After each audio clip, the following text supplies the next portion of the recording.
This blog was originally part of a chapter in a book by Itzhak Berry titled Shamanic Transformations, Stories of Awakening. And the reason I wrote it was because the woman who came to see me had such a profound transformation that I thought it was important that I tell her story and share it with the world. She had been struggling with depression for a number of years, and although she had been in counseling for decades and had even gotten involved with North American shamanic healing practices, she was still struggling with symptoms of depression and anxiety. And the work we ended up doing together changed her profoundly, and she found relief from the healing that we did, and also she found her path, her career. She was quite lost in terms of the work that she wanted to do in the world. So it was very holistic in the way it helped her, both personally and professionally. And I talk about it in detail in the chapter. But what I want to talk about today in this video is just to briefly explain the difference between traditional versus urban shamanism. Many of you may be familiar with North American shamans, what they do as medicine people, how they help people, etc. Well, they've been around for forever. Shamanic healers are the original doctors, medicine people, found in all indigenous cultures, and many native cultures still turn to their healers alongside of Western medicine for different ailments, for different problems.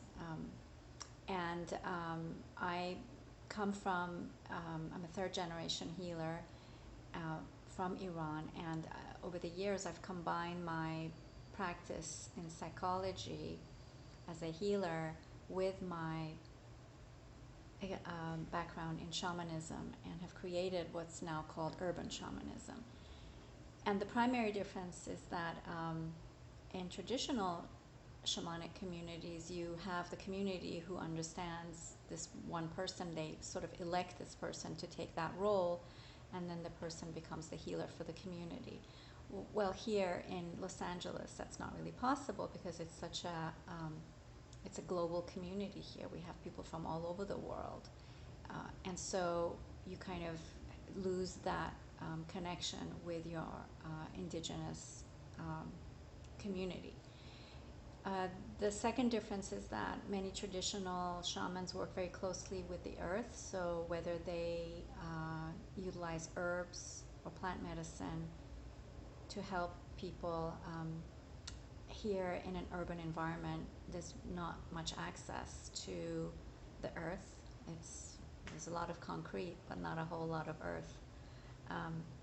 And so there's that connection is lost as well.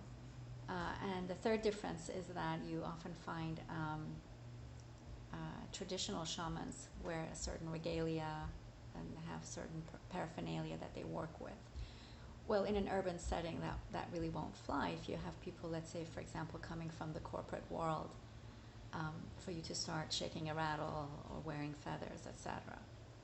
So an urban shamanic healer looks just like a regular therapist or a health practitioner, but the work that they do is still very much tied with the indigenous native work, which is often about accessing an altered state of consciousness to get information, work with ancestral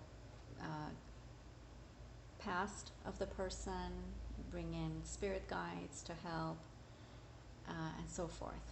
So there is still some major commonality, but much has also changed. So that's why I consider people who work now in urban environments as urban shamans, and people who have remained in their traditional culture as traditional shamans.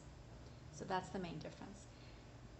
If you read the chapter in the book, you'll get a much better, fuller picture of what I'm talking about.